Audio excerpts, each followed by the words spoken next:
A'udzubillahi minasyaitonirrajim. Bismillahirrahmanirrahim.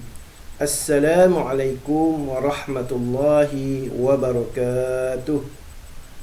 Innal hamdalillah nahmaduhu wa nasta'inuhu wa nastaghfiruh wa na'udzu billahi min shururi anfusina wa min sayyiati a'malina. Man yahdihillahu fala mudilla lahu wa man yudlillahu fala hadiya lahu. Asyhadu an la ilaha illallah wahdahu la syarika lah wa asyhadu anna Muhammadan abduhu wa rasuluh. Allahumma salli ala sayyidina Muhammad wa ala alihi wa ashabihi ajma'in. Allahumma la sahla illa ma ja'altahu sahla wa anta taj'alal huzna iza sita sahla. Rabbi yassir wa la tu'assir, Rabbi tamim bil khair. Alhamdulillah, syukur kepada Allah Subhanahu wa taala kerana masih memberi kesempatan kepada kita untuk kita bersama-sama pada hari ini dalam pembelajaran PDPR Pendidikan Islam tahun 5 dalam bidang adab siri yang kedua, yang mana pada minggu lepas kita sudah mempelajari bidang adab ini, iaitu kita letak dalam siri yang pertama. InsyaAllah pada hari ini kita akan sambung lagi ke siri yang kedua. Baiklah murid-murid, sebelum kita memulakan pembelajaran kita pada hari ini, marilah kita sama-sama menadah tangan memohon kepada Allah Subhanahu wa taala agar dipermudahkan segala urusan pembelajaran kita pada hari ini. Jom murid-murid sama-sama kita menadah tangan memohon kepada Allah Subhanahu wa taala agar dipermudahkan segala urusan pembelajaran kita pada hari ini. Jom murid-murid sama-sama kita menadah tangan. A'udzubillahi minasyaitonirrajim. Bismillahirrahmanirrahim. Allahumma aftah 'alaina hikmataka wanshur 'alaina min khazaini rahmatika ya arhamar rahimin. Ya Allah, bukakanlah ke atas kami hikmahmu dan limpahkanlah ke atas kami khazanahmu. Wahai Allah yang maha pemurah lagi maha penyayang.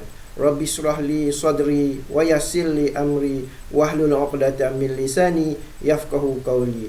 Amin, amin ya rabbal alamin. Mudah-mudahan dengan keberkatan doa yang baru kita baca sebentar tadi menjadi asbab kepada Allah Subhanahu wa taala untuk mempermudahkan proses pembelajaran kita pada hari ini. Baiklah murid-murid, kita tengok tajuk pembelajaran kita pada hari ini, iaitu berjual beli dengan berhemah. Tajuk ini pada minggu lepas kita telah mempelajarinya dan insya-Allah hari ini kita sambung lagi pembelajaran tersebut. Baiklah murid-murid, kita melihat objektif pembelajaran. Pada minggu lepas kita telah mempelajari sebanyak 3 objektif pembelajaran. Hari ini kita akan sambung lagi 2 objektif pembelajaran, iaitu yang pertama, menganalisis kepentingan beradab ketika berjual beli.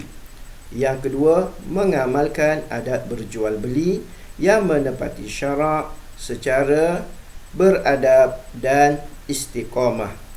Jadi kedua-dua objektif pembelajaran ini Ustaz harap kamu semua dapat menguasai di akhir pembelajaran nanti. Baiklah murid-murid, seterusnya kita melihat objektif pembelajaran kita yang pertama pada hari ini.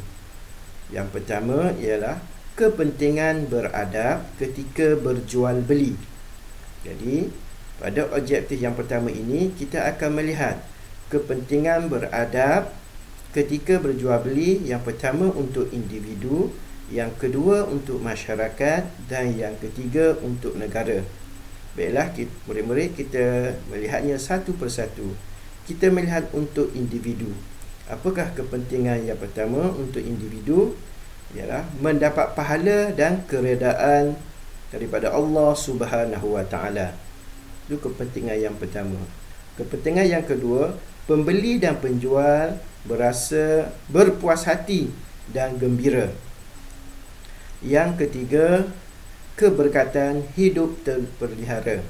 Jadi 3 kepentingan beradab ketika berjual beli untuk individu ialah pertama, mendapat pahala.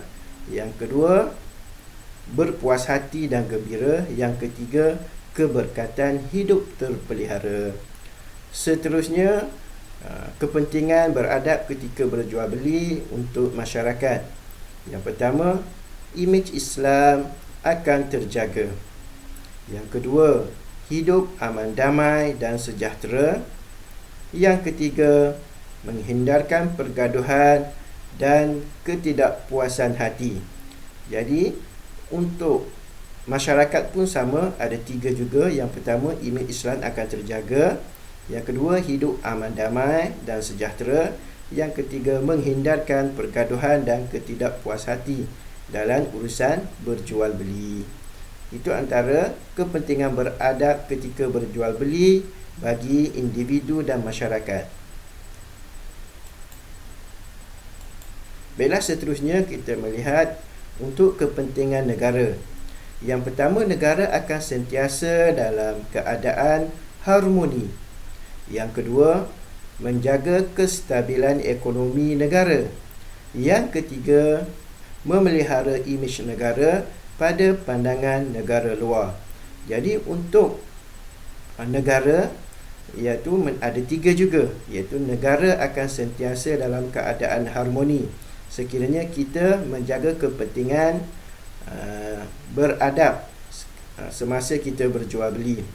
Yang kedua, menjaga kestabilan ekonomi negara.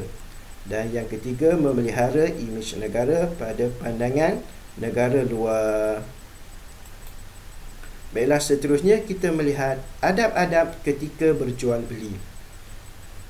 Okey, kita tengok ketika kita berada di kantin atau di kedai makan ataupun restoran, apakah adab yang perlu kita amalkan?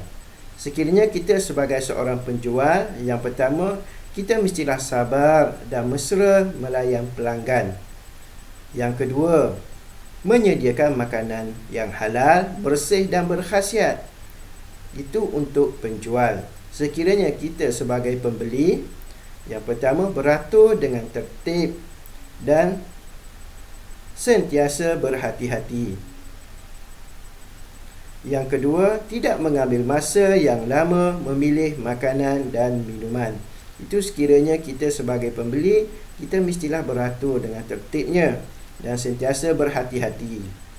Yang kedua, tidak mengambil masa yang lama untuk memilih makanan dan minuman, kerana itu boleh memberi peluang kepada orang lain untuk memilih makanan atau minuman.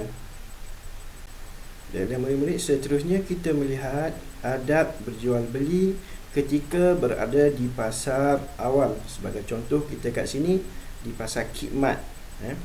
Okey, untuk penjual, yang pertama, jujur dan tidak menipu dalam timbangan. Kalau kita sebagai seorang penjual, kita mestilah jujur dan tidak menipu dalam timbangan. Yang kedua, tidak mengambil untung keterlaluan, iaitu mengambil untung yang terlalu banyak, tidak sesuai dengan kos yang kita tanggung. Kalau kita sebagai pembeli, kita mestilah memberikan laluan ketika selesai membeli. Setelah kita selesai membeli, kita beri laluan kepada orang lain untuk memilih barang ataupun membeli barang di tempat yang sama dengan kita. Yang kedua, mencari dan memilih barangan yang baik dan halal sahaja.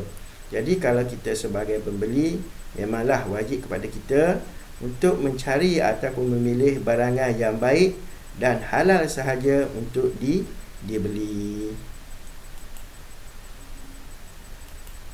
Baiklah, seterusnya adab yang ketiga ialah ketika di kedai barangan harian, sebagai contoh di pasaraya dan sebagainya. Kalau sekiranya kita sebagai penjual, kita tidak memonopoli barangan tertentu untuk mengaut keuntungan yang melampau. Kita tidak boleh mengaut keuntungan yang melampau, yang sangat banyak, tidak sesuai dengan kos yang kita tanggung. Yang kedua, mempamerkan barangan mengikut kategori beserta tanda harga untuk kemudahan pembeli. Jadi kalau kita sebagai penjual, kita memastikan tanda harga mesti ada di setiap barangan yang kita jual. Itu kerana untuk memudahkan kepada para pembeli. Seterusnya, kalau kita sebagai pembeli, kita tidak boleh merosakkan barangan yang dipamerkan. Kalau kita pergi pasar, ada barang-barang yang dipamerkan untuk kita lihat. Jangan sekali-kali kita merosakkannya. Contoh, kita tekan dia, barang tersebut sehingga pecah ke apa dan sebagainya. Yang kedua, menghormati penjual dan pembeli lain. Jadi kalau kita sebagai pembeli, kita mesti menghormati penjual dan juga kepada pembeli yang lain untuk membeli barangan yang pada tempat yang sama dengan kita. Jadi Ustaz harap kamu semua dapat menguasai kedua-dua objektif pembelajaran kita pada hari ini. Dan Ustaz harap kamu dapat amalkan dalam kehidupan seharian sewaktu kamu pergi membuat jualan ataupun pembelian di pasar ataupun di mana-mana tempat. Jadi sekian sahaja untuk perjumpaan kali ini. Mudah-mudahan apa yang kita belajar pada hari ini, murid-murid dapat menerima dan memahaminya dengan baik serta dapat mengamalkan dalam kehidupan seharian kita. Ustaz doakan semoga kita semua dilindungi oleh Allah Subhanahu Wa Taala, khususnya dari COVID-19 yang sedang melanda negara kita sekarang ini. Ustaz mohon maaf sekiranya terdapat kesilapan dan kesalahan semasa penerangan Ustaz tadi. Akhir kalam, wabillahi taufiq wal hidayah. Assalamualaikum warahmatullahi wabarakatuh. Sekian, terima kasih. Semoga terus cemerlang. #kita jaga kita, lindung diri, lindung semua.